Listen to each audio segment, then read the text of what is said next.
नमस्कार दोस्तों, स्वागत है आप सभी का एक बार फिर से। दोस्तों सच्ची श्रद्धा से कमेंट्स में जरूर लिखे जय माता दी। दोस्तों चैत्र नवरात्रे इस बार 2 अप्रैल को शुरू हो रहे हैं और 11 अप्रैल को समाप्त होंगे। नवरात्रे के ये दिन माँ आदि शक्ति दुर्गा को समर्पित होते हैं। इन दिनों माँ दुर्गा के 9 अलग अलग स्वरूपों की पूजा की जाती है। इस बार माता रानी नवरात्रे में डोली पर सवार होकर अपने भक्तों के घर आएंगी। नवरात्रि का पावन अवसर माँ दुर्गा को प्रसन्न कर उनका आशीर्वाद प्राप्त करने के लिए ये समय सबसे प्रिय, अति उत्तम और बहुत ही खास माना जाता है। दोस्तों हम सभी चाहते हैं कि नवरात्रि के 9 दिनों तक माता रानी हमारे घरों में वास करे, हम पर प्रसन्न हो, हम पर सदैव अपना आशीर्वाद बनाए रखें। लेकिन क्या आप जानते हैं कि हमारे घरों में कुछ ऐसी चीजें होती हैं जिनकी वजह से माता रानी हमारे घर में प्रवेश नहीं करती। माता रानी को साफ सफाई बेहद पसंद है। टूटी फूटी खराब बंद चीजों के चलते घर में नकारात्मक ऊर्जा का प्रभाव रहता है और ऐसे घर में माता रानी का आगमन नहीं होता। दोस्तों आज की इस वीडियो में हम आपको कुछ ऐसी चीजों के बारे में बताने जा रहे हैं जिन्हें नवरात्रि से पहले घर से बाहर निकाल देना सबसे उचित माना गया है। अगर आप इन चीजों को नवरात्रि से पहले घर से बाहर निकाल देंगे तो इससे आपको माँ दुर्गा का आशीर्वाद प्राप्त होगा, साथ ही आपकी आर्थिक समस्या भी दूर हो जाएगी। तो आइए शुरू करते हैं। आगे बढ़ने से पहले आपसे रिक्वेस्ट है कि वीडियो को लाइक करें, अपने दोस्तों के साथ शेयर करें और अगर आपने अभी तक चैनल को सब्सक्राइब नहीं किया तो सब्सक्राइब करके बेल आइकन जरूर प्रेस कर लें।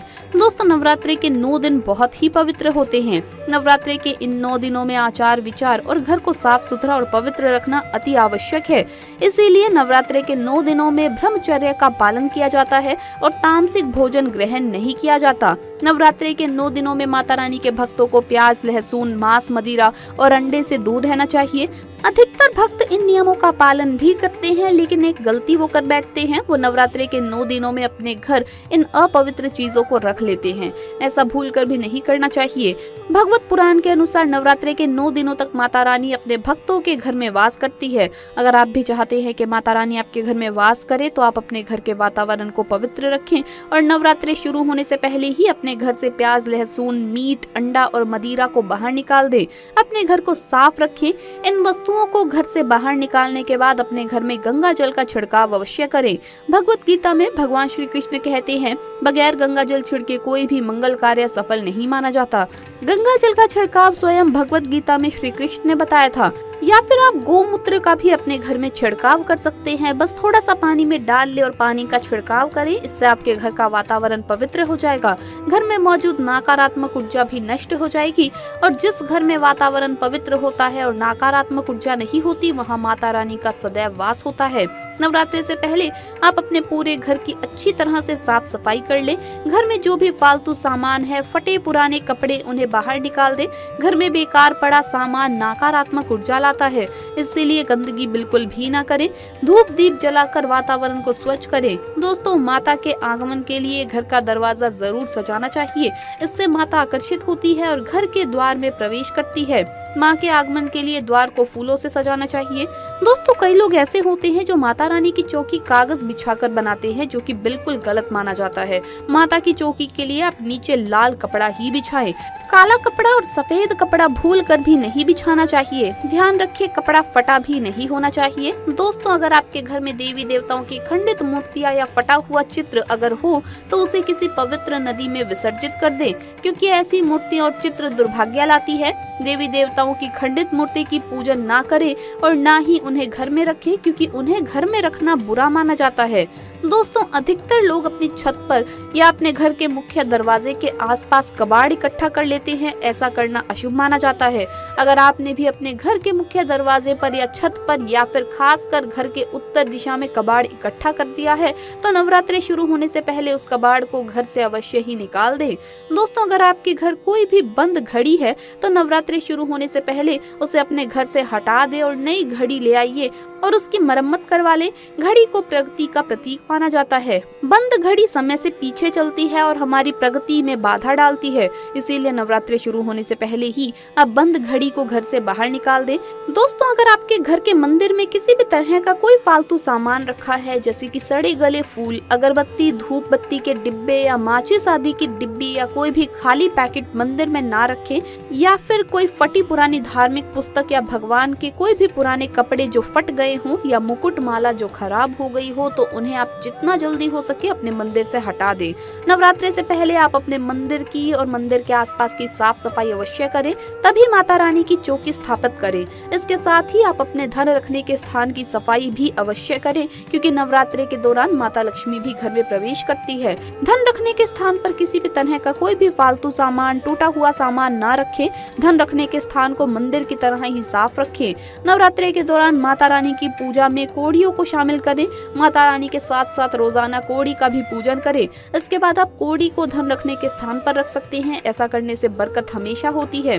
अगर आपके पास पुराने जूते चप्पल इकट्ठे हो गए हैं तो नवरात्रि से पहले उन्हें घर से बाहर निकाल दें। पुराने जूते चप्पल की अशुभता के कारण ही घर में नकारात्मक ऊर्जा आती है और घर में अशांति और कलह का माहौल रहता है। नवरात्रि आने से पहले घर से जाले निकालना ना भूलें।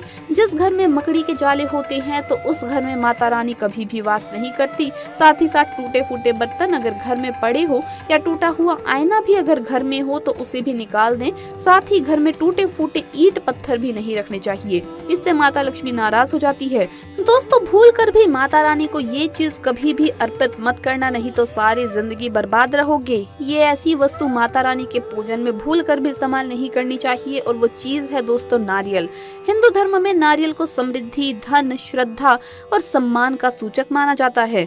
नारियल को श्रीफल भी कहा जाता है। नारियल को सुख समृद्धि में वृद्धि करने वाला माना जाता है। नारियल का हर मांगलिक कार्य में विशेष महत्व होता है। जैसा कि आप सभी जानते हैं कि माता रानी के कई मंदिरों में नारियल से बलि भी दी जाती है और माता रानी के पूजन में नारियल का इस्तेमाल हम सभी करते हैं। खासकर कलश की स्थापना नारियल रखकर ही की जाती है। माता रानी के पूजन में हम नारियल का इस्तेमाल करते समय कुछ गलतियां कर बैठते हैं। दोस्तों, नारियल कई प्रकार के होते हैं। एक हरा, दूसरा सूखा जिसके अंदर पानी होता है। जिस नारियल के अंदर पानी होता है, माता रानी के पूजन में सदैव पानी वाला, जटा वाला नारियल ही इस्तेमाल करें।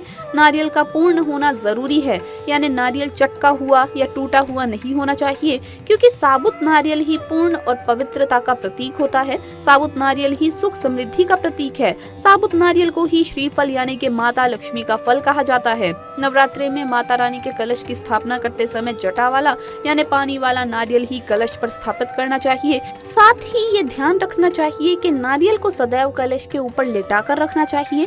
घट स्थापना करते समय कभी भी नारियल को खड़ा करके नहीं रखना चाहिए। नारियल को सदैव लेटाकर कलश के ऊपर रखा जाता है। साथ ही नारियल को स्थापित करने से पहले आप नारियल को लाल कपड़े में लपेट लें और उस पर फिर लाल चुनरी ओढ़ाकर आप नारियल को कलश के ऊपर स्थापित करें। शास्त्रों के अनुसार कलश के ऊपर जब सही तरीके से नारियल रखा जाता है तभी व्रत और पूजन का पुण्य फल प्राप्त होता है। ये भी ध्यान रखें कि महिलाएं माता रानी को नारियल अर्पित कर सकती हैं, लेकिन कभी भी माता रानी के सामने नारियल को भूल कर भी ना तोड़ें, क्योंकि नारियल बीज रूप होता है और स्त्रियां बीज रूप से ही शिशु को जन्म देती है। इसीलिए कभी भी महिलाओं को नारियल नहीं तोड़ना चाहिए। तो दोस्तों, आपको ये वीडियो कैसा लगा हमें कमेंट्स में जरूर बताएं। इस वीडियो को लाइक करें, अपने दोस्तों के साथ शेयर करें और हमें सब्सक्राइब करना न भूलें। जल्द मुलाकात होगी अगली वीडियो में। जय माता दी। दोस्तों, आप सभी को नवरात्रि की बहुत बहुत शुभकामनाएं।